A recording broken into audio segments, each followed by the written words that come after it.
দর্শক, শপথ কিছুক্ষণের মধ্যেই। বঙ্গভবন থেকে আমাদের সহকর্মী স্বপ্নিল শাহরিয়ার শিশির যুক্ত হচ্ছেন। শিশির, আপনার পেছনে আমি দেখতে পাচ্ছি যে গাড়ি যাচ্ছে, মনে হয় আমন্ত্রিত অতিথিরা কি এখন আসা শুরু করেছেন কিনা, কারা আমন্ত্রিত হয়েছেন। আরেকটি বিষয় জানতে চাই, সেটি হচ্ছে যে এখনো আমরা আসলে জানি না যে অন্তর্বর্তীকালীন সরকার যেটি ডক্টর মোহাম্মদ ইউনূসের নেতৃত্বে গঠিত হতে যাচ্ছে সেখানে আসলে কারা থাকবেন। সেখান থেকে যদিও এখনো চূড়ান্ত না, আপনার কাছে যদি কোনো নাম থাকে যেগুলো আপনি জানতে পারছেন আপাতত আমাদেরকে জানাতে পারেন।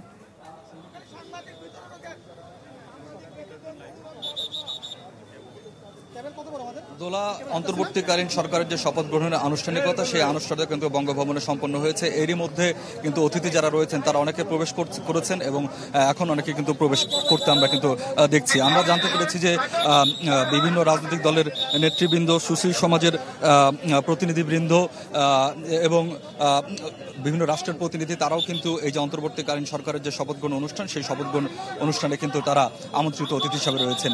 আমরা জানতে পেরেছি প্রায় 400 জন অতিথির কিন্তু তালিকা করা হয়েছে। এই 400 জন অতিথি কিন্তু এই শপথ গ্রহণ অনুষ্ঠানে যোগ দেবেন, যেটি এরই মধ্যে সবাই দেশবাসী জানেন যে শান্তিতে নোবেলজয়ী ডক্টর মোহাম্মদ ইউনূস তিনি এই অন্তর্বর্তীকালীন সরকারের প্রধান হচ্ছেন। তার নেতৃত্বেই আসলে অন্তর্বর্তীকালীন সরকারটি গঠিত হবে এবং এখানে এখন পর্যন্ত আমরা জানতে পেরেছি যে প্রায় 15 সদস্যের অন্তর্বর্তীকালীন সরকার এখানে থাকবে। এই সদস্যের সংখ্যা হয়তো দু একজন বাড়লেও বাড়তে পারে, তবে সেটা এখনো নিশ্চিত করে বলা যাচ্ছে না। এবং আপনি জানতে চাচ্ছিলেন যে কোনো নাম আসলে জানতে পেরেছে কিনা। বিভিন্নভাবে অসমর্থিত সূত্রে অনেক নাম জানা যাচ্ছে আসলে, কিন্তু যেটি যেহেতু এখনো নিশ্চিত না সে নামগুলো, তাই সেগুলো আসলে পরেই নিশ্চিত করে আমরা জানাতে পারবো।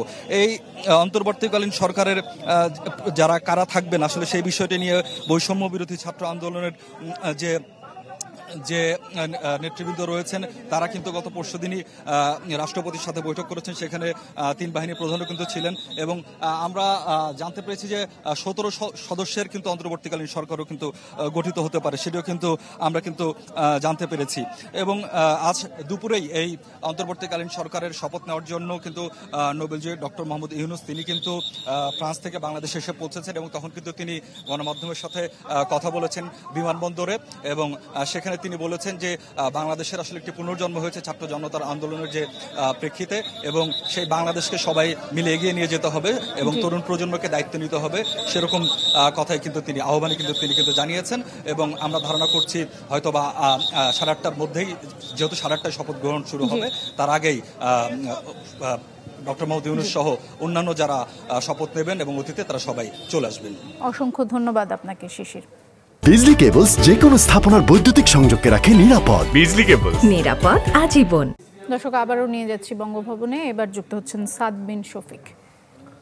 সাদকে দেখা যাচ্ছে। সাদ, মনে হচ্ছে যে সবকিছুই প্রস্তুত। 8:30টায় শপথ গ্রহণের কথা।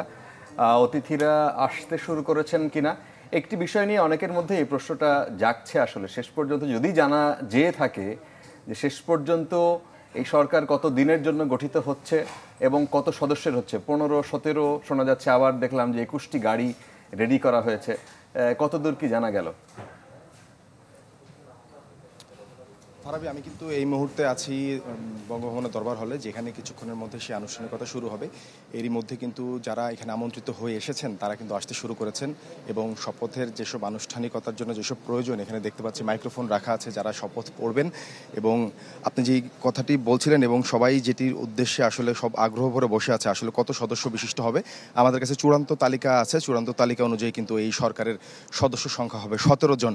এবং আগেই আমরা জেনেছি গত দুদিন আগে ডক্টর মোহাম্মদ ইউনূস হচ্ছেন অন্তর্বর্তীকালীন যে সরকার গঠিত হতে যাচ্ছে সেই সরকারের প্রধান। এর পাশাপাশি যদি আমি বলি, ডক্টর সালেউদ্দিন আহমেদ, ডক্টর আসিফ নজরুল, জনাব আদিলুর রহমান খান, জনাব হাসান আরিফ, তৌহিদ হোসেন, সৈয়দা রেজওয়ানা হাসান, শারমিন মুর্শিদ, জনাব ফারুকি আজম, ব্রিগেডিয়ার জেনারেল অবসরপ্রাপ্ত সাকফাত হোসেন, সুদীপ চাকমা, বিধান রঞ্জন, আফম খালিদ হাসান,